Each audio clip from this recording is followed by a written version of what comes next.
Welcome. We're diving into a really tough but important topic: how to handle toxic leadership. We're going to break down how you can spot it, how to protect yourself, and most importantly, how to hold on to your dignity and well-being through it all. We'll be using some powerful insights that mix practical career strategies with some really deep principles of dignity and trust. All right, let's just start with this because it's a painful truth that so many of us know all too well. This isn't just a catchy phrase you see on LinkedIn, right? It's a real, lived experience for millions. It really goes to show that this single biggest factor in whether you love or hate your job often comes down to the person you report to. So, that brings us to our first section. Look, before you can fix a problem, you have to know exactly what you're looking at. We need to diagnose it. So we're going to get into the specific traits that define a narcissistic and, frankly, toxic workplace culture. Just take a second and look at these signs. Do any of them feel a little too familiar? You know, that feeling of being told you're too sensitive or misunderstanding things, even when your performance is solid.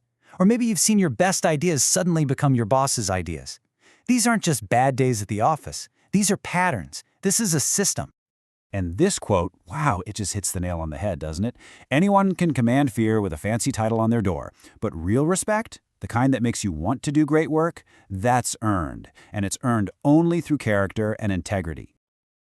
Okay, so what do you do about it? Recognizing the problem is the first step, but knowing how to actually shield yourself from the fallout is a whole different ballgame. So this next section is all about practical, actionable strategies you can start using today. This is so important to remember. In these kinds of environments, which are basically designed to make you feel small, it is incredibly easy to start believing it. But you've got to know this. Even when you feel like you have no voice, you are never, ever powerless. You have agency over your actions, your documentation, and your choices. So here's a super practical framework. Think of it as your professional self-defense toolkit. Keeping a log of your work isn't about being paranoid, it's about creating a factual, objective record of your value.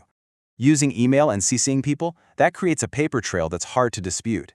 And having an exit strategy, that's not giving up, that is taking back control of your own career story.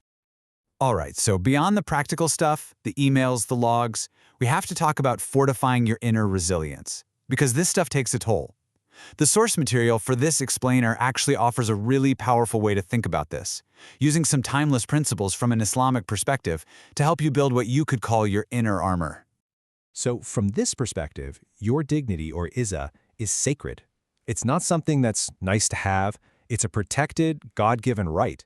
And what that means is that no job, no boss, no paycheck is worth sacrificing your mental health, your peace, or your ethics for. It totally reframes protecting yourself. It's not selfish. It's you honoring a fundamental right. Now this is interesting. Just look at the contrast here. It's like we're looking at two totally different operating systems for leadership. One is running on a program of ego, control, and emotional chaos. The other is founded on justice, humility, and the core belief that every single person has inherent value. It's a night and day difference. And here's another key concept, amana, which means trust.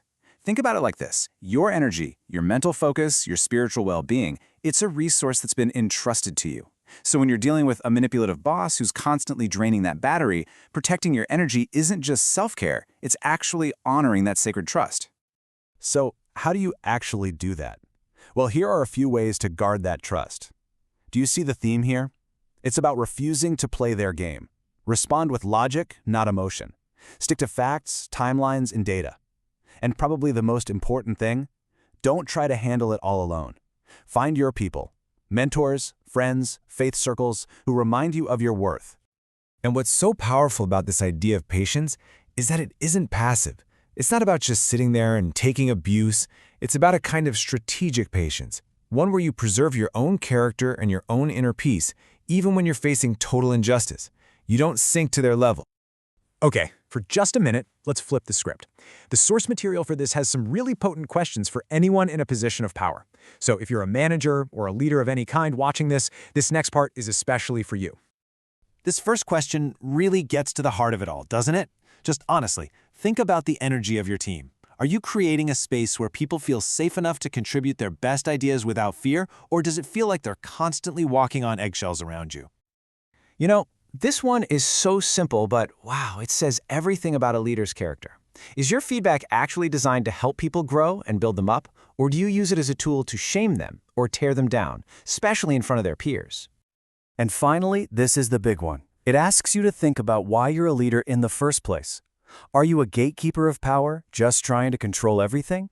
Or are you a gardener, trying to cultivate the potential in your people? Your answer to that question defines your entire impact. Let's be clear about something the source material points out. Narcissistic leadership isn't real strength. It's a failure of character that's just disguised as authority. True, authentic leadership is always about service and growth, never about dominance. Okay, let's bring all of this home now, with a final, empowering thought for every single person who has ever been made to feel small or worthless at their job. In the Islamic tradition, rizq means your provision, your sustenance, your destiny. And the message here is incredibly powerful. Your career, your livelihood, it is not ultimately in the hands of a toxic manager. You are not begging for scraps from someone's table. You are claiming what a higher power has already written for you. Believing this shifts you from a place of fear to a place of faith and deep confidence. So here are the guiding principles to carry with you. Notice the balance in every single one of these points. It's not about being aggressive or starting fights, but it's also absolutely not about being a doormat. It's about navigating your career with wisdom, with dignity, and with an integrity that is non-negotiable. And we're going to end on this final provocative thought. A job can be replaced, a paycheck can be replaced, but your character, your values, your sense of self-worth, that's priceless. So the real question in these situations isn't what might I lose? The real question is, what am I not willing to give away?